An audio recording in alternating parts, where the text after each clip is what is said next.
이번 영상에서는 원우이엔지에서 구현한 원우 액터라고 하는 프레임워크를 설명을 하려고 합니다. 아마 수차례에 걸쳐서 몇 개의 강의로 아마 쪼개져서 설명을 하게 될 텐데요. 오늘은 이제 그 첫 시간이고, 그리고 원우 액터 프레임워크에서 어떤 걸 구현했는지에 대한 설명을 하기 전에 우선 액터 모델이 무엇인지에 대한 설명을 먼저 하고 간단하게 하고, 그리고 이제 간단한 예제 코드를 작성하는 것으로 이번 이제 영상은 마무리를 하도록 하겠습니다. 액터 모델이 처음 탄생하게 된 배경은 OOP를 사용해서 어떤 프로그래밍을 하다 보면 병렬 처리를 하는 과정에서 상당한 문제를 이제 마주하게 되는데요. 어떠한 문제점이 있는지, 또 그것을 해결하기 위해서 어떻게 벡터 모델이 동작을 하는지에 대한 간단한 설명을 한번 해보도록 하겠습니다. 인터넷을 찾아보면 이제 벡터 모델에 대한 여러 설명들이 있는데요. 그중에서 저는 이곳에서 설명하는 내용들을 보고 간단하게 요약해서 설명을 드리도록 하겠습니다. 첫 번째 그림을 보면 이제 객체지향 프로그래밍을 사용한다라고 하면 여러 개의 오브젝트들을 생성을 하고, 각 오브젝트들은 자기가 지원하는 어떤 서비스들을 외부에서 사용할 수 있도록 메소드들을 그 외부에 노출을 하게 됩니다. 이렇게 노출된 메소드를 외부에서 호출하는 방식으로 각 오브젝트가 지원하는 서비스들을 사용할 수 있게 되고요. 그리고 그런 과정에서 오브젝트 각각이 갖고 있는 여러 가지 이제 상태들이 있을 텐데요. 그 상태들이 변경되는 그런 일들이 발생을 하게 되죠. 일반적으로 이제 펑셔널 프로그래밍, 그 FP, 함수형 프로그래밍을 지원하는 언어에서는 이러한 문제점들을 병렬 처리할 때 이제 문제점들이 발생하는 이런 것들이 이제 회피할 수 있는 방법들을 제공을 하기는 하는데, OOP를 지원하는 이런 언어들에서는 근본적으로 이런 것들을 앞으로 설명하게 될 문제점들을 회피할 수 있는 방법이 근본적으로 지원되지는 않고 있습니다. 그래서 액터 모델이라는 게 생겨났고요. 어떤 문제점들이 생기는지 한번 보도록 하겠습니다. 오브젝트 1, 2, 3가 있다고 가정을 하고요. 오브젝트 1은 어떠한 일을 처리하기 위해서 오브젝트 2에 메소드 A를 호출해서 오브젝트 2가 지원하는 어떤 기능을 수행한다고 가정을 해보죠. 그러면 오브젝트 1은 오브젝트 2의 메소드 A를 호출하고 여기서 어떤 작업을 진행을 할 겁니다. 진행을 하는 와중에 오브젝트 2의 기능만으로는 해결이 안 되는 일들이 있을 수가 있죠. 그런 경우에는 오브젝트 3에서 제공하는 메소드 B를 호출해서 원하는 해야 할 일들을 수행을 하고, 그 처리가 완료되면 반환을 받게 됩니다. 그리고 이어서 마저 이제 나머지 일들을 처리한 후에 처리가 완료되면 오브젝트 1으로 다시 반환을 하게 되죠. 이게 콜스택을 사용하게 되는데요. 콜스택이 어떤 의미냐면 오브젝트 3의 메소드 B는 꼭 오브젝트 2의 메소드 A에서 호출된다라는 가정은 없죠. 메소드 B를 오브젝트 1에서 호출한다고 해도 아무런 문제가 없습니다. 문제가 없다고 봐야겠죠. OOP 개념에서 봤을 때, 그냥 커다란 개념으로 봤을 때는요. 그러다 보니까 어디로 반환되어야 되는지에 대한 정보는 콜스택에 쌓이게 되어 있어요. 그래서 흐름이 이제 메소드 A가 호출되고 B가 호출된 다음 오브젝트 3는 오브젝트 2의 메소드 A에서 호출했던 그 바로 다음 위치로 반환을 하게 되겠죠. 스택에 차곡차곡 쌓였다가 다시 이제 하나하나 빠져나오면서 원래 호출됐던 지점들로 계속 반환되는 그런 모양을 갖고 있습니다. 이러한 이제 호출 방식, OOP에서의 이러한 이제 서비스를 처리하는 방식, 태스크를 처리하는 방식, 이런 것들은 단일 스레드 기준으로는 아무런 문제가 없습니다. 하나의 스레드에서 이제 오브젝트 1이 메소드 A, B를 호출하고 각각 반환했을 때 별다른 문제 없이 잘 처리가 되는데, 조금 이제 다른 이제 상황을 고려를 한번 해보면, 만약에 요즘에 이제 여러 개의 코어를 가지고 있는 CPU들이 많이 존재하기 때문에 이제 병렬 처리에 대한 부분을 고민을 해야 되는 그런 환경에서 어떤 개발을 진행을 해야 되는데요. 그림에서 보는 것처럼 오브젝트 1, 2, 3가 있고 오브젝트 1과 오브젝트 3가 오브젝트 2가 지원하는 메소드 A를 호출해서 어떤 처리를 한다고 가정을 해보죠. 오브젝트 1과 오브젝트 3는 서로 다른 스레드, 서로 다른 코어에서 돌고 있는 스레드라고 가정을 하면 각각은 동시에 병렬로 처리가 되고 있었을 겁니다. 같은 시간에 오브젝트 1은 빨간색 스레드, 뭐 A라고 해보죠. 스레드 A에서 수행이 되고 있었고 오브젝트 3는 초록색, 뭐 스레드 B라고 가정을 하고 스레드 B에서 이제 동시에 병렬로 처리가 되고 있다가 오브젝트 2가 지원하는 메소드 A를 각각 어떤 특정 시점에 호출했다고 가정을 하고 이 메소드 A는 처리하는데 이만큼의 시간이 걸린다고 가정을 해보죠. 각각의 스레드가 호출을 했고 오브젝트 2의 메소드 A는 각각을 처리합니다. 지금 이 그림에서처럼 만약에 아무런 동계화 객체, 뭐 뮤텍스나 뭐 세마포나 여러 가지 동계화 객체들이 있을 텐데 그런 걸 사용하지 않고 만약에 서로 다른 스레드가 오브젝트 B의 메소드 A에 접근을 하게 되면 오브젝트 2의 메소드 A가 오브젝트 2 내부에 있는 어떤 상태를 변경하는 함수다라고 가정을 하면 아마도 이 부분에서 동기화 객체를 사용하지 않아서 상태가 아무래도 이제 문제가 되겠죠. 상태가 변경이 되는 과정에서 충돌이 발생하면서 아마 상당수의 문제가 발생하는 그런 상황이 되게 됩니다. 이 OOP의 한계죠. 그래서 이를 해결하고자 이제 액터 모델이라는 게 만들어지게 됩니다. 이것도 이제 메소드 호출, 이제 각각의 오브젝트가 이제 메소드 호출하는 걸 그래프로 한번 그려본 건데요. 결국에는 이제 각각의 오브젝트가 메소드를 호출해서 서로 이제 상호작용, 인터랙팅을 하는 내용들에 대한 이제 그래프를 그려놓은 건데요.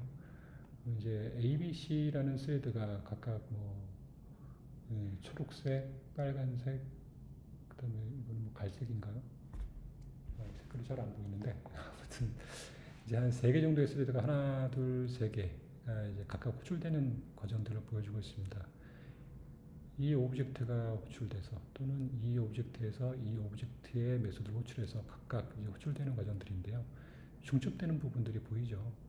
이제 보면은 이렇게 하나의 오브젝트의 특정 메소드가 하나, 두 군데서 동시에 호출되는 경우 또는 이쪽 오브젝트의 특정 메소드가 호출을 이렇게 해서 동시에 호출되는 경우 많은 경우에 이제 문제가 발생을 할 겁니다. 그러면 이제 이게 뭐가 문제가 되냐면 다시 이 그림으로 돌아와서 병렬 처리를 한다는 얘기는 여러 개의 코어가 동시에 병렬적으로 처리를 한다는 얘기가 되는데 만약에 이런 문제점을 이제 상태가 동시에 변경돼서 생기는 문제를 방어하기 위해서는 아무래도 이제 뮤텍스와 같은 동계화 객체를 사용해서 먼저 호출된 메소드 A가 호출됐을 때 먼저 락을 걸고요. 메소드 B가 호출됐을 때 오브젝트 3의 메소드에서 오브젝트 2의 메소드 A를 호출했을 때 먼저 뮤텍스에 들어간 오브젝트 1의 메소드 A가 호출이 완료될 때까지 뮤텍스가 걸려서 오브젝트 3는 완료가 될 때까지 기다리는 그런 모양새가 될 겁니다. 그게 끝나고 나면 동계화 객체를 썼을 때 오브젝트 1에서 호출한 메소드 A의 호출이 끝나고 나면 그 시점에서 오브젝트 3의 메소드 A가 수행이 되고 그러면 동시에 호출을 하더라도 순차적인 처리가 가능하기 때문에 오브젝트 2의 어떤 상태 변화가 충돌이나 이런 문제점 없이 잘 수행이 될 겁니다. 지금 보면 그림에서 한 3개 정도의 스레드가 있는데요. 여러 스레드를 사용해서 각 객체들을 호출하는 경우에 해당되는데요. 이 객체가 다른 객체를 이제 호출하는 스레드가 2개죠. 2개의 스레드가 이제 각각 이제 사용되면서 이 객체를 사용하고 있고 얘들이 이런 객체들을 사용하고 또는 이런 객체가 어떤 스레드에서 돌고 있었는데 이런 경로로 호출이 되고 하는 과정들이 보여지고 있죠. 각각 이제 특정 객체의 어떤 메소드를 통해서 상태를 변경할 수가 있는데 그러한 상황에서 동기화 객체를 사용해야지만 사실 별 문제 없이 수행이 될 수가 있을 겁니다. 예. 근데 이렇게 했을 때 이제 병렬 처리에서 좀 문제가 발생을 하게 됩니다. 동기화 객체를 쓴다는 얘기는 스레드 뭐 ABC가 있다고 가정을 했을 때 각각의 스레드에서 같은 곳을 임계 영역을 지나가는 어떤 메소드를 호출하게 되면 하나의 스레드가 먼저 진입을 했을 때는 이제 그 스레드는 문제가 없을 텐데 다른 스레드가 또 같은 이제 메소드를 호출하게 되면 특정 객체의 메소드를 호출하게 되면 이전 메소드 호출한 스레드가 해당 그 호출이 반환되기 전까지는 이후에 들어온 그 메소드 호출을 한 스레드들은 다 서스펜드 상태로 빠지면서 더 이상 이제 진행을 못하게 되겠죠. 그러면은 그 시간 동안은 이제 병렬 처리가 불가능한 그런 구조가 되게 됩니다. 그래서 이거를 해결하기 위한 방안으로 어떤 이제 서비스를 사용하려는 메소드가 워커 스레드라는 걸 두고 위임을 하는 방식이 있습니다. 이 방식을 보게 되면 어떻게 동작을 하냐고 보면 워커 스레드는 서로 이제 공유되는 큐를 하나 가지고 있고요. 이 큐를 통해서 워커 스레드는 어떤 서비스 요청이죠. 서비스 요청을 받게 됩니다. 그래서 뭐 메인 스레드라고는 했지만 이제 어떤 스레드가 있고 이 스레드는 워커 스레드가 제공하는 어떤 서비스를 사용하기 위해서 이런 일을 해줘라고 이제 요청을 하게 됩니다. 어떤 이제 작업에 대해서 위임을 하게 되겠죠. 그 내용을 큐에 쌓아 놓으면 워커 스레드는 일정 시점이 지났을 때 이제 뭐 본인 뭐 이 워커 스레드가 하고 있던 일이 이제 어느 정도 마무리가 되면 이전에 하고 있던 작업이 마무리가 되면 큐에서 해당 이제 요청을 하나 가지고 와서 해당 태스크를 실행을 하게 됩니다. 요청한 스레드 입장에서는 큐에 쌓고 나면 사실 자기가 요 어떤 작업을 수행할 것은 아니기 때문에 바로 리턴이 돼서 나머지 일들을 수행할 수가 있게 되고요. 병렬 처리가 가능해진다는 얘기죠. 나머지 작업을 수행하는 동안 워커 스레드는 요청한 스레드에서 요청한 작업을 이제 병렬로 진행할 수가 있게 됩니다. 이 방식을 사용하면 각각의 스레드가 어떠한 이제 뭐 블락 없이 병렬 처리가 가능하다라는 장점이 생기죠. 근데 이게 콜스택을 사용하는 방식으로 이제 OOP에서 사용하고 있기 때문에 이게 어떤 문제가 발생할 수가 있냐면 우선 한 가지 이 그림에서 설명하는 것처럼 해당 태스크를 수행하고 있었는데 어떤 익셉션이 발생하는 경우에 보통 OOP, 그러니까 메소드 호출을 사용하는 경우라고 봐야겠네요. 메소드 호출을 통해서 어떤 익셉션이 발생을 하면 콜스택 그 경로를 따라서 그 익셉션이 계속 그 확산되는 그런 개념을 가지고 있죠. 만약에 기존 OOP에서 이런 이제 큐를 통한 위임 없이 만약에 이런 이제 작업들을 직접 호출하는 아까 위의 그림에서도 마찬가지죠. 이런 스레드에서 뭐 초록색 스레드가 쭉 진행하다가 이 객체에서 익셉션이 발생하면 당연히 이거는 이제 그 익셉션 확산이 얘를 호출한 이쪽으로 넘어오게 됩니다.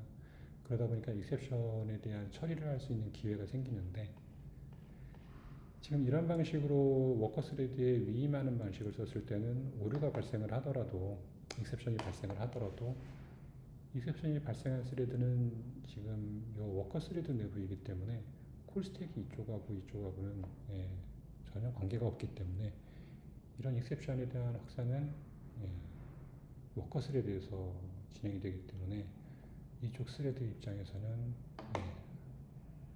이런 오류를 알 수 있는 방법이 없죠. 그런 문제가 발생할 수 있습니다. 그래서 이제 이러한 이제 여러 가지 내용들을 이제 종합했을 때 문제들이 있는데 이러한 것들을 해결하기 위해서 액터 모델이라는 게 생겨났습니다.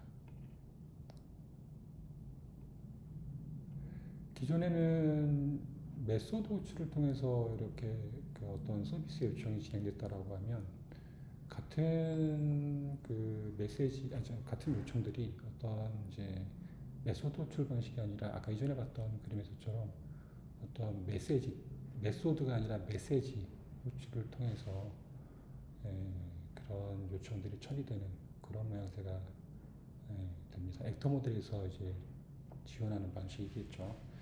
액터 모델이 동작하는 방식은 메소드 호출이 아니라 메시지 전달을 통해서 어떤 작업들을 수행한다라는 그런 개념입니다. 그림에서 보는 것처럼 기존에는 이제 오브젝트 간의 메소드 호출이 아니라 이번 그림에서는 메시지를 호출하는, 메시지를 전달하는 그런 방식으로 어떤 작업을 위임을 하고 처리를 하는 그런 방식입니다.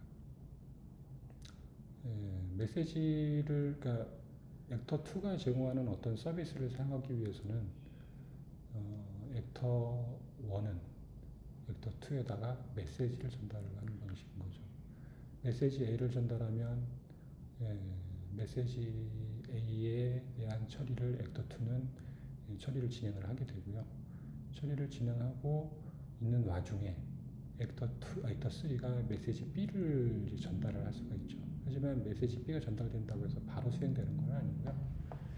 근데 이제 메시지 A에 대한 처리가 완료되는 그 시점에서, 그러니까 메시지 B가 전달되는 시점이 아니라 메시지 A가 처리가 완료된 그 시점에서 메시지 B가 다시 픽돼서 메시지 Q에서 픽돼서, 그러니까 하나 가져와서 메시지 B에 대한 작업이 처리가 되게 됩니다. 이런 방식으로 이제 어떤 처리들을 완료하게 되는데요. 이렇게 하면 장점이 병렬 처리가 가능해진다는 겁니다. 병렬 처리. 그러니까 액터1, 액터3는 메시지만 전달했을 뿐이지 사실 메시지 전달한 이후에는 액터2가 알아서 그러니까 메시지 A를 처리하고 메시지 B를 처리할 거기 때문에 메시지를 보낸 이후에 계속 자기가 원하는 작업들을 계속 수행할 수 있고, 액터2 입장에서는 메시지가 오는 대로 족족이 계속 읽어가면서 계속 자기가 해야 처리 작업들을 다 할 수가 있죠. 코어 3개가 돌고 있다라고 하면 코어 3개가 아무런 낭비 없이, 기다림 없이 모두 병렬로 처리할 수 있는 그런 모양이 나오게 됩니다. 이것으로 간단한 액터 모델에 대한 동작 설명을 드렸고요. 사실 여기에 나온 개념뿐만 아니라 추가적으로 좀 더 많은 기능들이 지금 원어 액터 프레임워크에는 이제 구현이 되어 있고요. 그 내용들은 이어서 설명을 한번 드려보겠습니다. 이제 헬로 월드라는 간단한 이제 예제 프로그램을 작성을 해볼 건데요. 액터 모델을 구현한 원어 액터에서 이거는 지금 C++로 구현되어 있고요. C++ 기반으로 작성하는 이제 그런 어플리케이션을 작성을 할 때 원어 액터를 사용해서 어떻게 구현하는지, 또 그들이 어떻게 동작을 하는지에 대한 내용입니다. 시퀀스 다이어그램으로 간단하게 이제 그려봤고요. 처음 어플리케이션 작성자는 액터를 하나 이제 구현을 하게 될 겁니다. C++를 사용하기 때문에 이제 그 상속을, 그러니까 원어 액터에서 제공해주는 어떤 클래스를 상속을 받아서 우선 액터를 구현하게 됩니다. 액터 구현하는 방법은 처음 액터를 상속을 받아서 이제 생성을 하고요. 그때 이제 생성된 그 객체에서 우선 리퀘스트 핸들러를, 그리팅이라는 이제 리퀘스트를 처리할 수 있는 핸들러를 한번 등록을 해볼 거고요. 이어서 굿바이라고 하는 노티피케이션을 처리할 핸들러를 등록을 하고, 이어서 다 이제 등록을 한 이후에 액터를 이제 스레드로 시작하는 명령을 보내면 액터가 실제로 하나의 스레드를 생성해서 실행하는 그런 초기화 작업 구현을 이제 하게 될 거고요. 이어서 이렇게 한번 구현된 액터를 다시 이제 또 다른 스레드에서 여기에 접속할 수 있는 클라이언트 객체를 한번 생성을 해볼 거예요. 그럼 이전에 이제 헬로 월드라고 이름을 지은 이제 액터, 그 액터와 클라이언트 객체가 서로 이제 세션을 생성해서 서로 연결이 되게 됩니다. 이런 구현을 해볼 거고요. 이렇게 구현이 되면 이제 세션이 생성되고 나면 이제 큐에다가 어떤 메시지를 전달을 해볼 수가 있고요. 그 이어서 각각 이제 리퀘스트, 그리팅 리퀘스트죠. 아까 위에서 구현한 그리팅 리퀘스트를 한번 보내볼 거고요. 그러면 적당한 응답이 오겠죠. 마찬가지로 이제 노티피케이션 중에 아까 굿바이라고 하는 그런 노티피케이션을 한번 또 메시지 큐에 전달을 해볼 거예요. 어플리케이션에서 이 클라이언트 객체를 통해서 이렇게 전달을 하면 이 내부에서는 이제 어떤 구현이 있을 건데요. 그 구현 자체가 이제 종료하는 구현이긴 한데 그러한 내용으로 액터에다가 메시지를 전달하는 그런 예제를 한번 구현해 보고자 합니다. 얘기가 좀 길었던 것 같은데요. 구현 예제는 이렇게 되어 있고 이런 형식으로 구현이 되어 있고요. 요거를 한번 구현을 해보도록 하겠습니다. 이제 헬로 객체죠. 헬로 객체가 이제 생성이 되고 생성자에서 각각의 이제 핸들러들을 이제 등록을 하는 그런 구현들로 되어 있습니다. 그리팅, 굿바이, 그죠? 그리팅, 굿바이. 각각의 이제 이런 메시지들의 종류는 리퀘스트 리스판스에 해당되는 종류의 메시지고요. 리퀘스트죠, 결국 리퀘스트 핸들러. 노티피케이션을 받았을 때 핸들러, 굿바이라는 노티피케이션을 받았을 때 핸들러들 이렇게 등록을 할 수가 있습니다. 이어서 어플리케이션 코드에서는 해당 객체를 생성을 한번 해보고요. 객체를 생성해보고 클라이언트 객체를 만든 후에 연결을 하고 그림에서는 조금 그러네요. 이 액터 이름이 아까 패스가 헬로 월드라고 되어 있는데 헬로 월드로 접속을 하고 그리고 이어서 각각의 메시지들을 호출하고 완료되는 그런 형태로 구현이 되어 있습니다. 이것들을 직접 이제 다시 한번 그대로 타이핑하면서 코드로 한번 라이브 코딩을 한번 해볼 건데요. 한번 보여드리도록 하겠습니다.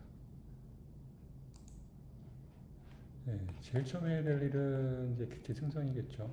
객체 생성. 지금 오른쪽에 보면 실제 이제 구현할 수 있는 화면이 보이는데요.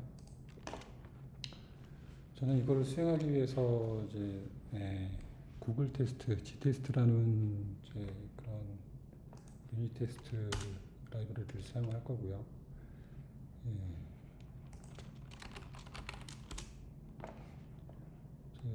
한 줄씩 한번 코딩을 한번 해보도록 하겠습니다. 제일 처음 해야 될 일은 액터 생성. 결국 상속받아서 액터를 하는 생성을 해봐야 되겠죠. 직접 타이핑하는 것도 좋지만 저희는 한번 카피 복사를 한번 해보겠습니다. 우선 객체를 생성을 한번 해보겠습니다. 이 액터를 생성하는 과정이고요. 이렇게 하면 원우 액터 프레임워크에서 제공해주는 액터 서버를 상속을 받는 과정입니다. 그러면 이렇게 상속받아서 액터 객체가 생성이 되면 클래스를 생성하고 나면 처음 시작할 때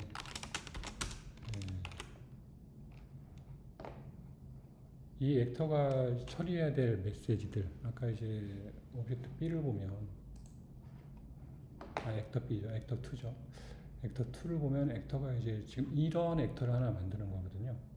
메시지를 받았을 때 무언가를 처리해주는 그런 액터를 현재 지금 만들고 있는 과정이라고 보시면 될 것 같습니다. 그러면 이 액터에서 어떤 메시지를 지금 받고 있는 거죠. 메시지 A, 메시지 B를 받아서 처리하는 과정들이 있는 이러한 액터 2와 같은 그런 액터를 지금 만들고 있는 겁니다. 이 액터에서 처리할 메시지 2개, 그리팅, 굿바이 이 2개의 메시지를 처리하는 핸들러를 지금부터 이제 구현을 해볼 거예요. 자, 리퀘스트 핸들러를 처음 이제 등록을 하는 과정인데요. 리퀘스트 핸들러, 그러니까 리퀘스트 메시지가 수신됐을 때 처리하는 핸들러를 등록을 하는 과정이고, 그 메시지 이름을 여기다 등록을 하게 되어 있습니다. 메시지 이름을 우리는 여기서 이제 메소드라고 정의를 하고 있는데요. 그 메시지 이름이 그리팅이죠.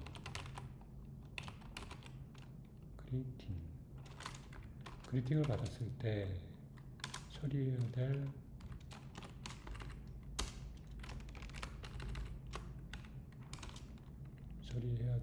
핸들러를 함수로 직접 구현해서 여기다 지정을 해도 되지만 그거보다는 우선 C++에서 지원하는 람다라는 기능을 한번 사용해 보도록 하겠습니다. 리퀘스트를 받게 되면 보통 이러한 형태의 객체가 전달이 되는데요. 이 내부에 실제로 리퀘스트에 대한 각종 정보가 들어 있습니다. 그럼 그 정보의 일부를 한번 출력을 해 볼게요.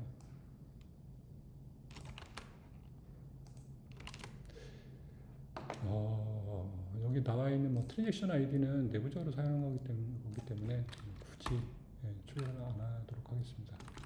출력을 안 하고요. 리퀘스트 그리팅 메시지가 수신됐습니다 라는 거고요. 그 메시지의 내용과 그 메시지의 사이즈를 출력을 한번 해볼게요.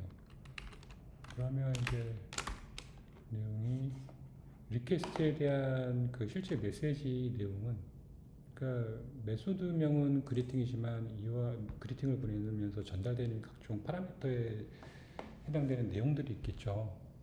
함수 호출, 메소드 호출할 때도 보면 메소드 명이 있고요. 그 메소드 명과 함께 호출할 때 전달되는 아규먼트들이 있겠죠. 그럼 메소드 내부에서는 파라미터로 받는 정보들이 있을 텐데, 그 메시지를 통해 전달되는 그런 내용들이 이 콘텍스트 객체의 컨텐트라고 하는 이 내용으로 전달이 되게 됩니다. 그리고 그 길이까지 같이 전달이 되게 되어 있어요. 그걸 그대로 출력하는 내용입니다. 그리고 메시지는 지금 원웹에서는 다양하게 지원을 하고 있고요. 리퀘스트 리스판스 방식이 있고, 노티피케이션 방식이 있고, 그 다음에 뭐 펍섭 방식이 있고, 보통 한 세 가지 정도의 어떤 메시지를 지금 지원을 하고 있어요. 그건 차차 이제 이후에 이어지는 영상에서 설명을 드릴 거고요. 현재는 이제 그냥 그런 게 있다 정도만 알고 계시면 될 것 같고, 이제 리퀘스트를 받았으면 보통 리스판스를 보내주게 되어 있어요. 그래서 그 리스판스를 보내는 코드가 여기 밑에 있죠. 이걸 그대로 한번 볼게요.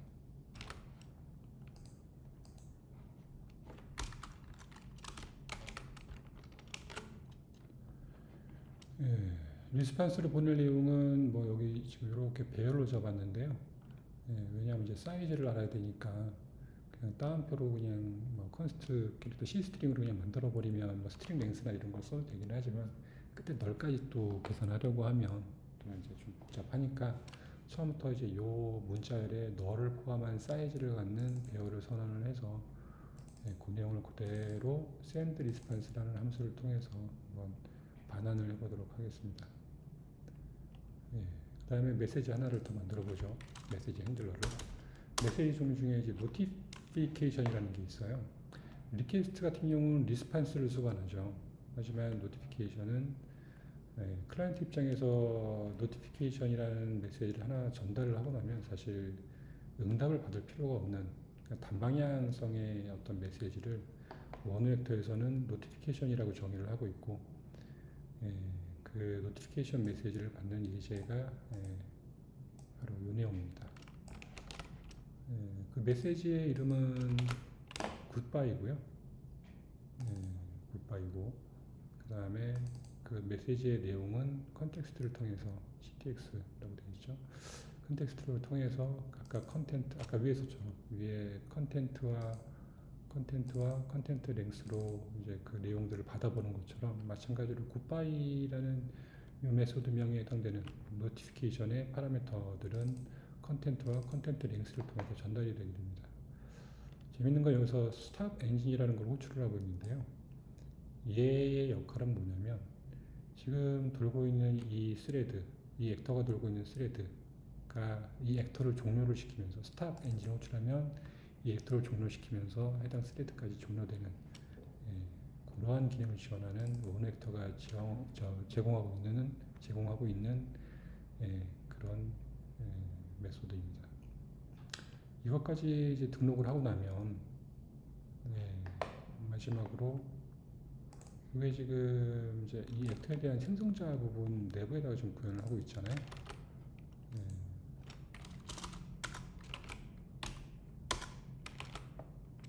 원액트에서 제공해주는 start in new thread라는 함수를 사용을 하면 이 시점부터 이 액터가 새로운 스레드가 생성되면서 동작하기 시작을 합니다. 이렇게 해서 객체 생성과 동시에 이벤트 핸들, 메시지 핸들러 두 개를 등록을 했고요. 이어서 바로 등록 완료 후에 스레드를 시작하는 그런 코드입니다. 이 뒤에 보면 이렇게 이제 함수가 추가적으로 호출되고 있는데요. 이거 이제 추후에 설명을 드릴 거고요. 트랜스포트라고 해서 지금 이제 메시지를 전달을 하는 방식이 지금 현재까지는 원웨이에서는 두 가지가 지원이 되고 있는데, 단일 프로세스 내에서 스레드 간 이제 메시지를 전달을 하려고 하면 인터 스레드 커뮤니케이션, 그래서 이제 스레드 간 통신이죠. 스레드 간 통신을 지원하는 그 메시지 큐를 이제 만들기 위해서는 이러한 방식으로 그 메시지 큐를 생성해주는 이제 내부적으로는 이제 트랜스포터라고 부르는데 전송 계층이죠. 전송 계층을 하나 만들어주고, 이제 앞으로 이 액터에 접속하기 위해서는 여기 파라미터로 전달되는 어떤 주소, 그래서 패스라고 얘기를 하는데요. 그 주소를 집어넣어주면 앞으로 이 주소로 접속해서 전달되는 메시지는 이 액터가 처리하겠다 라는 내용이라고 보시면 됩니다. 자, 액터 패스 위에서 볼까요? 어디 있는지. 아마 생성자를 통해서 받도록 되어 있나 보네요. 이 내용은 그대로 전달을 하겠습니다. 그러면 이제 이렇게 받은 패스를 통해서 생성자가 생성되면서 스레드까지 이제 호출이 되게 되는, 생성이 되게 되는 그런 구조로 되어 있습니다. 이렇게 해서 액터 구현은 이제 완료가 됐고요. 요거를 사용하는 클라이언트 쪽을 한번 볼게요. 이 클라이언트라고 하면 뭐 액터가 될 수도 있고 아닐 수도 있는데, 어쨌거나 새로 만들어진 이 액터에 메시지를 보내는 쪽을 그냥 클라이언트라고 보시면 될 것 같아요. 뭐 액터가 돼도 되고 아니어도 되는데, 메시지를 보내는 서비스를 사용하고자 하는 클라이언트가 되겠죠. 그러면 이제 그 클라이언트를 사용하기 전에 이제 지금 구현만 했지 실제 해당 객체를 생성하고 있지는 않잖아요. 예, 그런 생성을 한번 해보도록 하겠습니다. 해당 클래스명은 액터 튜토리얼 헬로 월드라고 되어 있죠. 해당 객체를 한번 좀 아까 위에서 구현했던 그 내용으로 객체를 생성을 했고요. 아까 이제 트랜스포트 잠깐 얘기했죠. 전송 계층에서 사용할 이제 주소를 지정을 해줘야 되는데요. 그 주소를 여기서는 헬로 월드라고 하고 있고요. 이렇게 하면 이제 헬로 월드라는 이제 그 트랜스포트 계층에서 이제 얘를 식별할 수 있는 주소가 전달이 됐습니다. 이렇게 여기까지 하면 스레드가 생성이 되고 이제 저런 메시지들을 처리할 수 있는 액터가 이제 생성이 된 거죠. 개별 스레드로. 그러면 이제 이 액터를 테스트할 수 있는 클라이언트 객체를 한번 생성해 보도록 하겠습니다. 예. 원액터 그 프레임워크 내부에서 지원하는 클래스고요.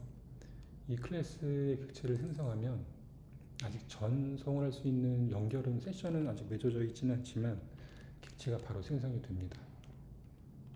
그리고 이어서 나는 이 객체를, 클라이언트 객체를 아까 생성했던 그 액터 쪽으로 연결하고 싶어라고 이렇게 해주면 됩니다. 클라이언트 객체 오픈 함수를 통해서 내가 접속할 그쪽 그 액터의 트랜스포트 객체를 하나 생성해서 전달을 하고 있습니다. 보면 똑같이 ITC죠. ITC인데 보면 여기가 CLI 클라이언트고요. 아까 이전에 했던 거 보면 SRV 서버라고 되어 있죠. 이건 트랜스포트의 서버 쪽을 생성한 거고, 트랜스포트 서버 쪽을 생성한 거고, 요 아래 거는 똑같은 트랜스포트의 클라이언트 쪽을 생성하는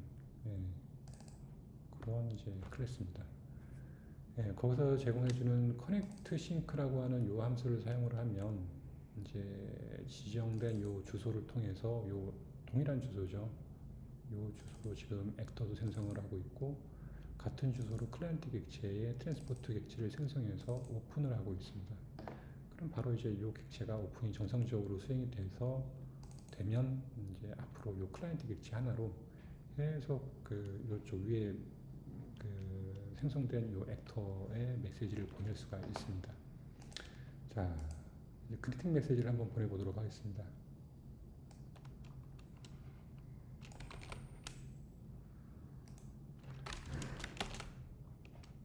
그리팅 메시지로는 이제 메소드로는 아까 지정했던 그리팅이고요. 그 거기에 전달될 이제 내용들은 컨텐트로 전달된 될 내용은 Hello CPP 람다 스타일이라고 하는 메시지를 한번 전송해 보도록 하겠습니다. 이 내용을 전달을 할 때 보면 send request, 뭐 싱크가 있고 어싱크가 있는데요. 싱크 방식은 이 함수가 호출되고 나서 응답을 받을 때까지 여기서 사실은 멈추게 됩니다. 어싱크를 사용하면 뭐 다른 방법으로 또 처리가 되는데요. 여기서는 이제 간단한 구현을 위해서 싱크 방식으로 사용하도록 하겠습니다. 헬로 메시지를 샌드 리퀘스트 보낼 때 그리팅 메소드로 전달을 할 때 이 메시지를 지금 여기 전달을 하고 있죠. 메시지를 전달하고 이 메시지의 실제 바이트 단위 길이를 지정을 하게 됩니다.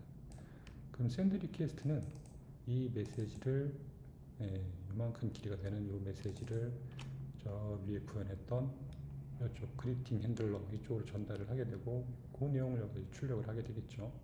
그리고 이어서 리스판스로 아마 요 내용 Hi there 람다 스타일이라는 응답을 받게 될 겁니다. 그 응답은 아까 샌드 리퀘스트 할 때 등록되는 요 람다 함수 하나가 보일 겁니다. 요 람다를 통해서 그 응답을 처리하게 됩니다. 아까 위에서 보내줬던 응답은 여기서 printf로 출력을 하게 될 거고요. 그렇게 해서 이제 그리팅, 리퀘스트 리스판스 방식의 메시지를 처리하는 방법에 대한 예제를 구현했습니다. 이어서 구현할 내용은 이제 노티피케이션 하나가 있었죠. 그 노티피케이션을 한번 보내는 예제를 한번 추가해 보도록 하겠습니다. 이 예제를 보면 노티피케이션 메시지로는 노티피케이션 CPP 스타일이라고 하는 이제 내용으로 보낼 거고요. 내용을 보낼 거고 그거를 받을 핸들러는 노티피케이션 핸들러 중에서 굿바이가 되겠죠. 아까 위에서 구현한 노티피케이션 핸들러 굿바이 얘가 이제 이걸 받게 될 거예요. 받게 되면 그 내용들을 여기서 지금 프린트를 하고 있죠. 그 컨텐트를 이렇게 프린트를 하고 있습니다. 출력을 할 거고요. 받자마자 스타일 엔진을 호출하기 때문에 이 액터는 스레드가 종료가 되면서 더 이상 사용할 수 없는 액터가 될 겁니다. 샌드 노티피케이션을 보내고 나서 출력하고 해당 액터는 종료를 하게 되겠죠. 그리고 그 처리가 완료된 후에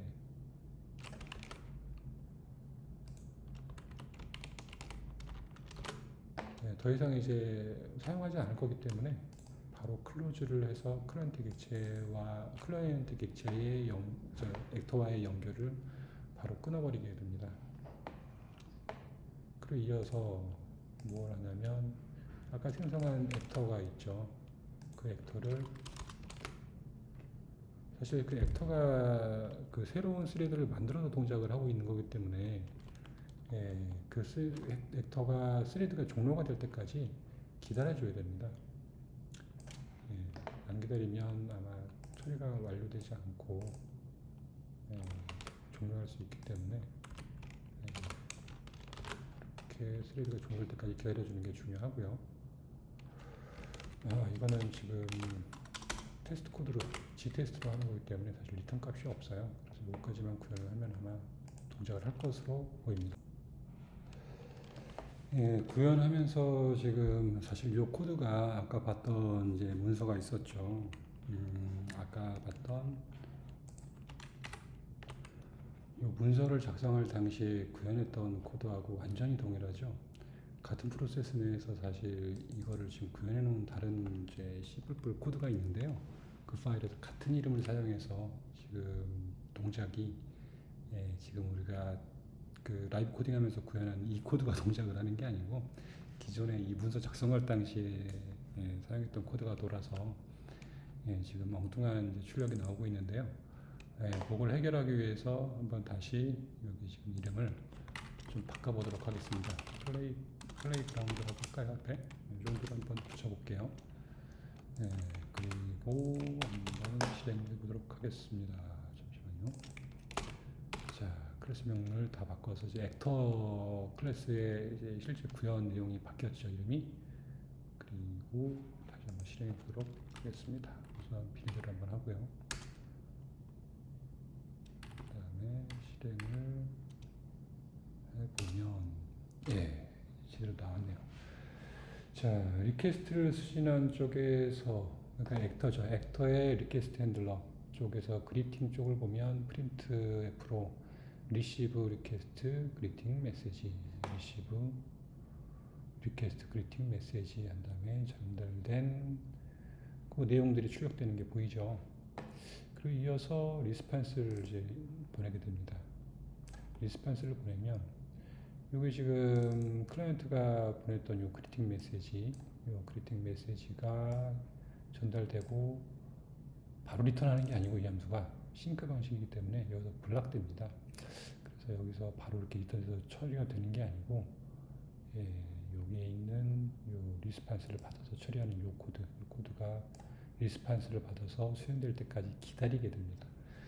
그래서 리스판스를 이제 수신하게 되면 여기 출력 내용처럼 receive response greeting message, receive response greeting message라고 해서 수신된 리스판스를 출력을 하고, 그러고 나서 요 send request sync 함수가 리턴이 되고, 이어서 그 메시지를 리스판스까지 받고 난 후에 send note 함수를 통해서 이런 메시지를 이런 메소드명과 함께 보내게 됩니다. 보내면 마찬가지로 또 액터에서 굿바이라는 노티피케이션 핸들러에서 해당 메시지를 출력을 하게 됩니다. 요 receive notification goodbye 메시지를 출력을 하고, 실제 받은 메시지를 출력을 하죠. 받은 메시지를 출력을 하고 바로 스탑 엔진을 들어갑니다. 그러면 이제 얘도 노티를 보낸 다음에 바로 클로즈 한 거고, 이어서 이제 join thread가 호출이 되죠. 그러니까 결국 이거는 가만히 보면 노티는 단방향이거든요. 그리고 노티 함수를 호출하면 사실 이 메시지를 큐에다가 서버 쪽, 그 액터 쪽으로 전달을 하고 큐에 이제 저장을 하고 바로 리턴을 합니다. 액터가 받기 전이죠. 아직 큐에 전달만 있으니까. 그러면서 바로 리턴하기 때문에 조인 스레드가 없으면 액터가 받기도 전에 사실 액터가 종료를 하게 되거든요. 그러면 아마 이 세 번째 출력은 없이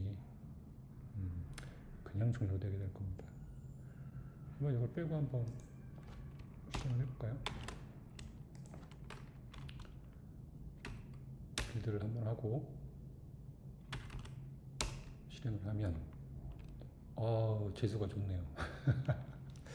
네, 재수가 좋네요. 내 노티까지 다 받기는 하네요. 여기서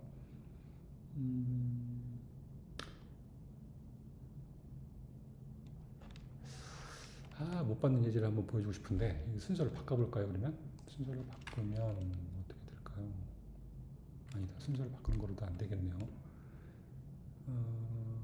보내고 바로 끝내고 싶은데 순서를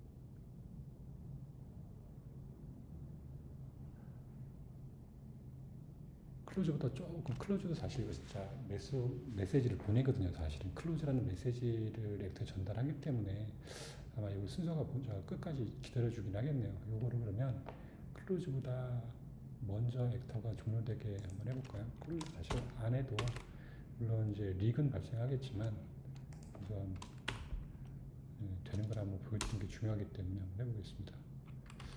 실행을 하기 전에 빌드부터 한번 해보고 실행. 왜 안 될까요? 이거 어렵네. 그럼 여기다가 슬립을 좀 줘볼까요? 슬립을 한번 줘보도록 하겠습니다.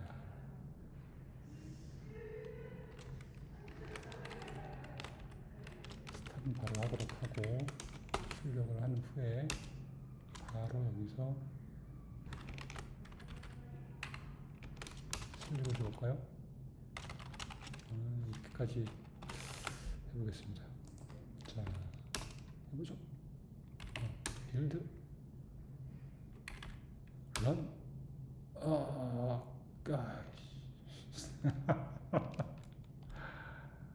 이게 뭐 때문에 그럴까요, 이게? 아마 제가 구현을 너무 잘 해놔서 클라이언트 객체가 사실 스택으로 돼 있죠. 지역 변수는 일반 변수로 돼 있기 때문에 요거 아마 소멸자 쪽에서 스멜저 잠깐 볼까요? 스멜저 쪽에서 만약에 클로즈가 안 된 케이스라고 하면 클로즈를 호출해서 그런 것 같아요. 클로즈를 호출하면 내부적으로도 결국 쭉 타고 들어가다 보면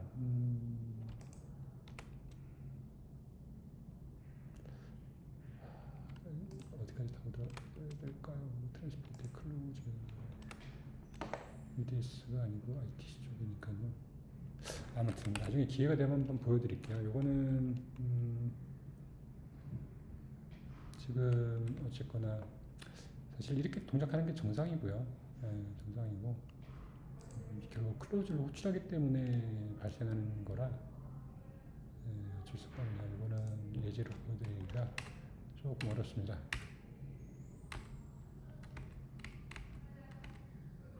다시 예제로 돌아와서 한번 잘 안 되는 걸 보여드리려고 했는데 제가 너무 잘 표현해서 그냥 정상적으로 다 예외 처리가 돼 있어서 잘 되고 있네요. 그렇게 해서 액터를 하나 생성해보고 그 다음에 클라이언트 객체를 통해서 실제 연동하는 메시지를 전달해서 연동하는 것까지 해봤습니다. 다음 시간에는 이걸 어싱크 방식으로도 한번 호출을 해볼게요. 그리고 바로 다음 게 출력이 되는 병렬 처리가 가능한 내용들을 한번 보여줄까 합니다. 그럼 다음 시간에 또 이어서 진행하도록 하겠습니다. 듣느라 고생 많으셨습니다. 끝.